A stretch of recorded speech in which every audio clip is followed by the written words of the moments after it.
teólogo e ativista de direitos humanos, em especial da população LGBTQIA+. Ele é pastor-presidente da Igreja Batista Sou Livre, pastor associado da Aliança de Batistas do Brasil e membro do Corpo Freudiano de Fortaleza. Pastor Felipe Scarcella.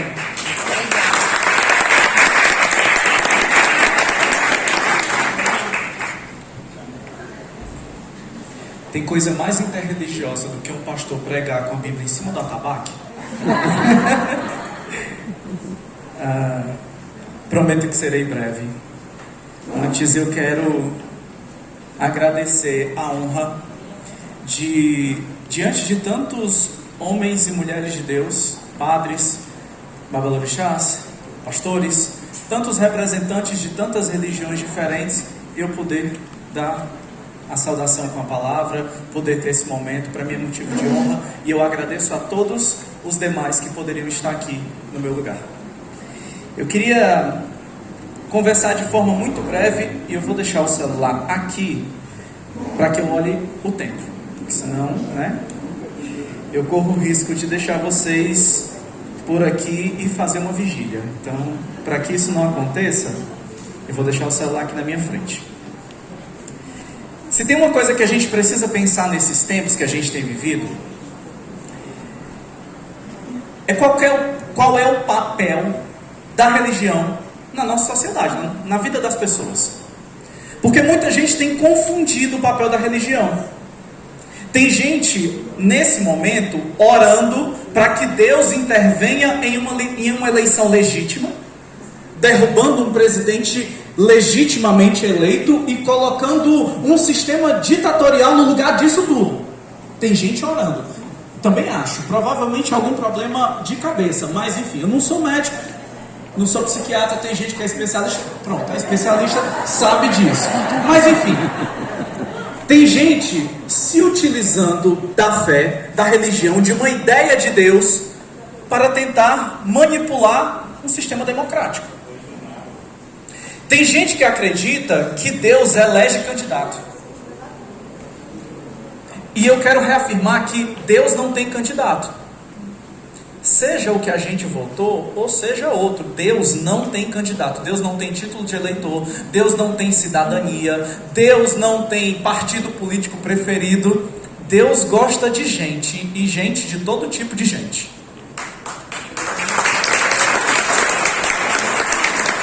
Mas eu também não acredito em uma fé que não seja engajada.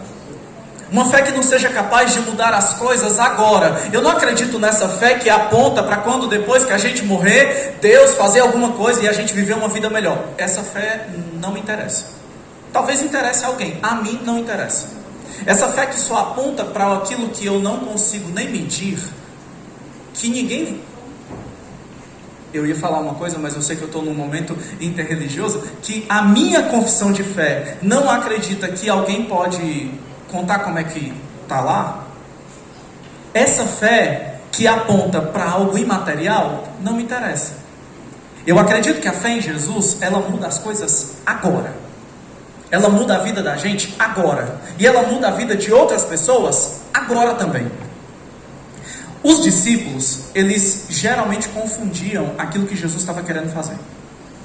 A gente vê, por exemplo, quando Jesus está falando lá em Mateus 24 sobre o fim dos tempos, aí eles chegam e perguntam assim: é agora que Israel vai ser restaurado?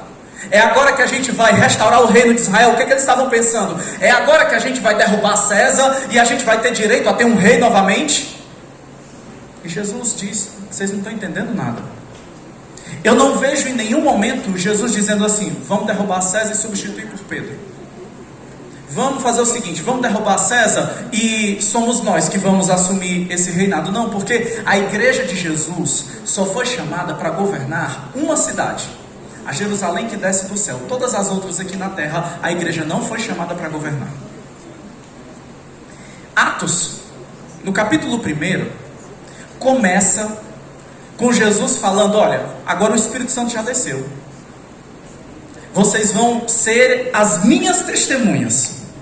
E os discípulos, mais uma vez, no verso 6 do capítulo 1, dizem assim: é agora que o reino de Israel vai ser restaurado? Não, vocês não estão entendendo nada mais uma vez. Quando o Espírito Santo descer sobre vocês vocês vão ser testemunhas de um reino que não é daqui. Vocês vão ser testemunhas de uma realidade que não é desse mundo.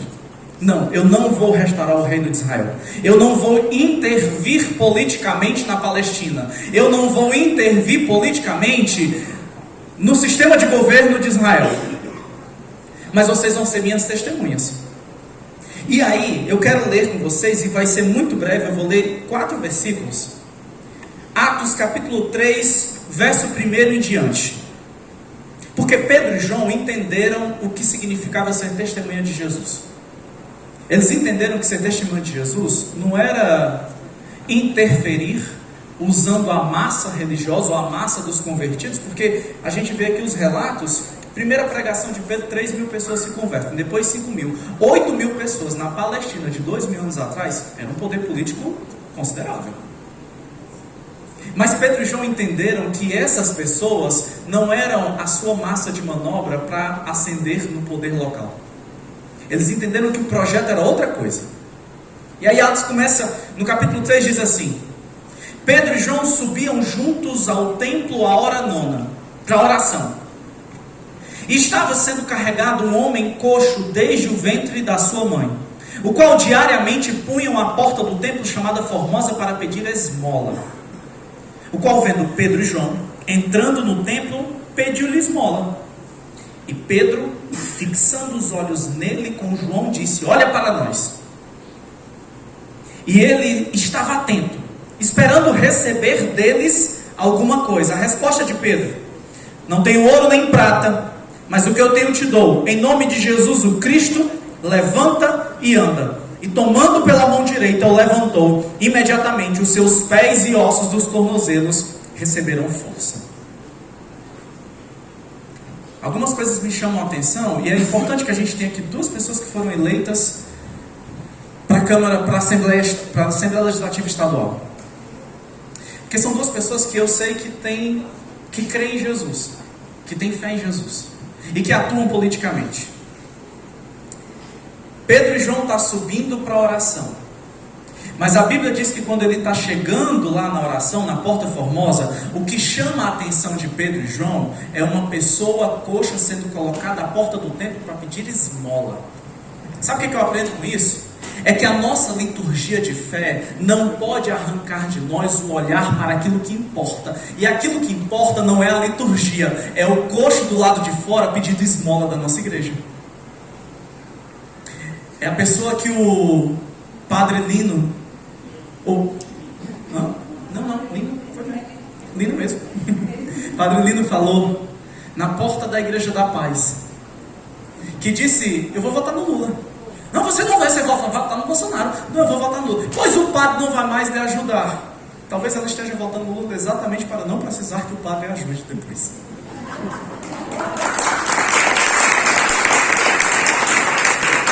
A nossa espiritualidade não pode nos deixar obtusos, olhando tanto para a liturgia, para a religiosidade, que a gente deixa de enxergar deixa de enxergar pessoas. Pedro e João, a Bíblia diz que eles estão indo orar, mas os olhos dele estão no coxo, na Porta Formosa. E aí eles se aproximam. O coxo diz: me dá uma esmola, me dá alguma coisa. Inclusive, deixa eu abrir um parênteses, na língua original, no hebraico na verdade, né, que a tradução é em grego, mas no hebraico, a palavra para esmola é a mesma para justiça. É importante que a gente entenda isso. Esmolar não é um ato de caridade simplesmente de alguém que tem para alguém que não tem. É um ato de justiça. Transferência de renda é justiça de Deus. Eles estão chegando à porta da oração. Eles olham para aquele homem e o homem diz: me dá esmola. A resposta deles é: eu não tenho ouro nem prata. Isso tem sido usado por pessoas más para dizer que a gente não deve dar esmola para ninguém. Porque Bíblia é isso mesmo. A Bíblia, você pode espremer e sair graça, e você pode espremer e sair ódio. Porque a Bíblia diz, ela mesma, que quem lê o texto contempla a si mesmo no espelho. Então, geralmente, a gente lê aquilo que está dentro da gente. A gente interpreta enxergando aquilo que está dentro da gente. Mas Pedro disse, eu não tenho ouro nem prata, mas o que eu tenho te dou. Em nome de Jesus, levanta e anda. Tem muitas formas da gente enxergar isso aqui, mas hoje eu quero trazer uma delas. É que Pedro e João dão àquele homem mais do que a satisfação da necessidade urgente. Eles devolvem àquele homem dignidade. Dizer para aquele homem, eu não tenho ouro nem prata, mas eu tenho algo que é melhor do que isso. Em nome de Jesus, você vai deixar de ser o coxo da Porta Formosa. Você vai deixar de ser o aleijado que não pode entrar dentro do prédio. Você vai deixar de ser o excluído que não é bem-vindo dentro da religião. Agora você vai ficar de pé, seus tornozelos vão se firmar. Você vai andar e vai entrar junto com a gente lá dentro, porque seu lugar não é aqui fora, o seu lugar é lá dentro. É isso que Pedro e João fazem com ele. E esse é o nosso trabalho enquanto igreja. É dizer para as pessoas que o lugar delas não é a porta das nossas igrejas esmolando, porque isso faz com que a gente se sinta bacana. Dar esmolas faz com que a gente se sinta, nossa, olha como eu sou legal. Olha como eu estou aqui me livrando de uns pecadinhos. Olha como eu estou, sendo um bom cristão. O meu desejo é que a gente procure gente para a gente dar esmola e a gente não tenha quem dar. O nosso trabalho enquanto igreja não é simplesmente resolver a necessidade imediata, e precisamos fazer isso agora. Mas o nosso trabalho é dizer para essas pessoas que é direito delas terem casa. E que o nosso trabalho enquanto igreja é estar do lado delas, brigando para que elas tenham casa, enquanto tem um monte de gente que tem muitas casas, tem gente que não tem. Sabe como é que eu chamo isso? Pecado. Tem gente que tem muita terra e gente que ainda não tem terra. O trabalho da igreja é dizer, ei, o seu lugar não é de ser um sem terra, é de ser um assentado. Tem gente que tem muita comida e gente que não come. Meu trabalho enquanto igreja é dizer, não estou conseguindo resolver tudo agora não, mas eu posso estar do seu lado, dizendo para você que seu lugar não é aqui fora, que você tem direito de comer, que você tem direito de vestir, que você tem direito de morar, que você tem direito a bens culturais, que você tem direito à dignidade. Porque o projeto de Jesus não é garantir que depois que a gente morrer, a gente vai estar num lugar bacana, com rio e tal, deitado na grama. Não tem nada a ver com isso. O projeto de Jesus, e essa é a oração dele, é que seja nos céus, na terra, como é no céu. Eu não acredito que no céu tem fome. Eu não acredito que no céu tem gente que mora debaixo da ponte. Eu não acredito que no céu tem gente que não tem o que comer. Eu não acredito que no céu tem gente que adoece e não tem aonde ir. Pelo contrário, a Bíblia diz em Apocalipse que tem uma árvore da vida que é remédio para quem chega. Então você chega, vai, pega, todo mundo tem direito a remédio, todo mundo tem direito a comer, todo mundo tem direito a beber, todo mundo tem direito a se alegrar, a se vestir, a ter uma vida com dignidade. Que a gente saia daqui dessa noite, não só celebrando a Deus, porque nós conseguimos eleger pessoas que acreditam nisso.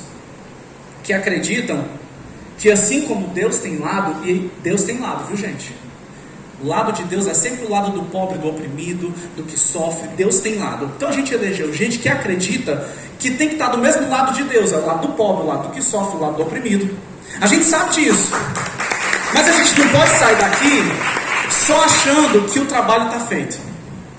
A gente precisa continuar juntas e juntos, anunciando o reino de Deus. Sabe o que é o reino de Deus? Romanos diz, o reino de Deus é paz, é justiça e é alegria.